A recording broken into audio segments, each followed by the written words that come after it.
Also joining us, as I teased earlier, Joe Satriani, rock and roll superstar. Joe joining us. Next album is What Happens Next. Joe, thanks for taking time to chat with us here in La Crosse, Wisconsin. Hey there.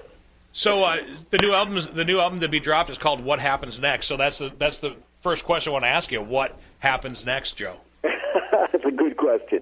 You know, that's the question I kept asking myself when I was on the last tour.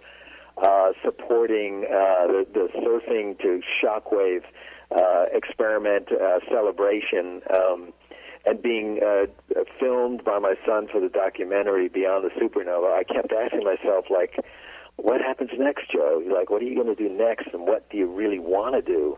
And what I wanted to do was to sort of get rid of the science fiction, get rid of the autobiographical stuff, because I was in the middle of the documentary, and I just thought, I just really want to rock like I was 14 years old and excited about picking up the guitar for the first time. And while I was on the tour bus through Europe, I texted Chad Smith and I said, I got a crazy idea.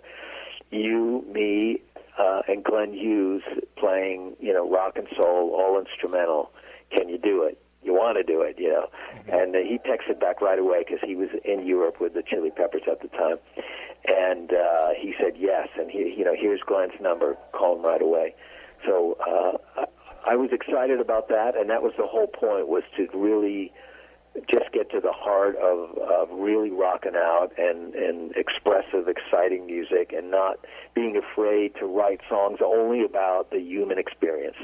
Joe Satriani joining me on the show here. So you mentioned picking up the guitar for the first time at 14. When did you realize, Joe, that you had the gift? Because, watching you play on YouTube and watching you play is phenomenal. And it's honestly, it's magical. It's almost a religious experience watching some of that.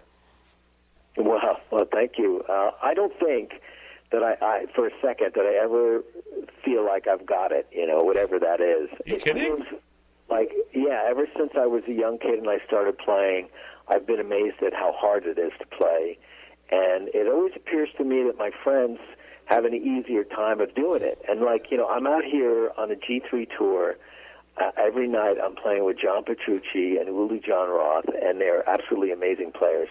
And I look at them and I go, how come it's so easy for them? And I'm still sweating and gritting my teeth and trying to figure out how to not make it hurt. But well, it's because you're playing with your teeth, Joe. Yeah, and I'm playing with my teeth. I don't know why I do that. I still like doing that. But your dentist probably loves that, right? Yeah, he's always telling me, what are you doing with those teeth, So, but it's just fun, I got to say, and it's not as difficult as playing with your fingers. So I've got that going for me. So right on. So I posted up on Facebook that I was going to be talking to you, and somebody, a friend of mine, says, "So vinyl, CD, or digital? What's your favorite format?"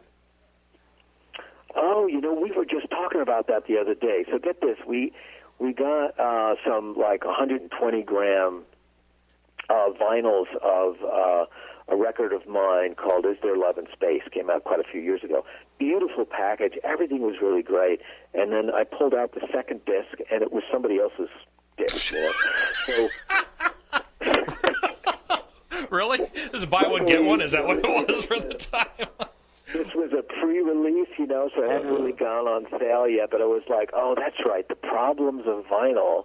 Not only is it difficult to get a great pressing, but sometimes accidents like that happen. And I remember when I was a kid, when you went home with a record you finally had enough money to buy, and the wrong record was in there, or it was scratched or something like that, or somehow defective, it was a long process to get another one. And today all of that is solved because, I'm sitting here in Oslo, and I could download a piece of music that you're downloading right now, and the two of us will hear the exact same thing. That's pretty remarkable that we can hear it in the car, on the phone, computer, through the television, and the quality is the same. And that is a dream that musicians have had for a long time. It would be better if, we're in the infancy, really, of broadband, but, maybe 10 years from now, we'll all be hearing at 96K, and it'll sound even better. But, right now where we are with digital music is kind of like when they came out with 78s, right. with the original discs. They were so exciting, though, because you think, before there was recorded music, people had to go to a place where there was a musician to play, and sometimes they didn't want to do that, especially because they were working all day long or something like that, and they had to wait for music. And we don't, in this day and age, we can hear music any place we want, literally any place. That is so crazy, and it changes our lives. It changes society. It absolutely does. The mayor of City of La Crosse, Tim Cabot, is in the studio with me this morning, and he's got a question for you. Well, it's an honor to be here with you, Joe. I was just interested. You had mentioned earlier that you were working with your son doing some of the filming. What was it like working with your son on that? Oh, it was great.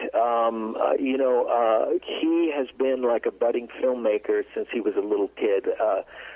Skateboarding, like a lot of kids, the art of skateboarding is enhanced by them filming each other, and then socializing with all those films around the world. And I started bringing him on tour since he was 4 years old, and I filmed him skating everywhere, South America, Europe, Asia, everywhere. And so it's kind of like, it's not like it was a strange environment. As a matter of fact, I thought he's the only person who could ever get me to be totally honest while looking into a camera, because you can't lie to your son, you know what I mean? Right. And but what really blew me away was how talented and professional he was. Once we decided we were going to do this documentary and what it was going to be about, he just brought this intense game of being a documentarian to the table.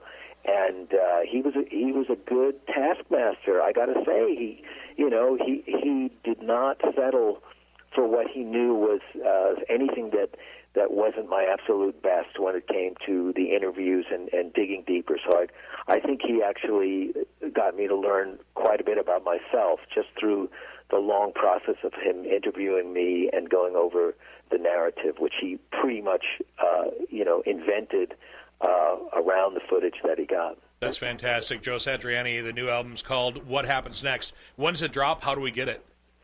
This record actually came out the day after we hit the tour. We went on the G3 tour in January.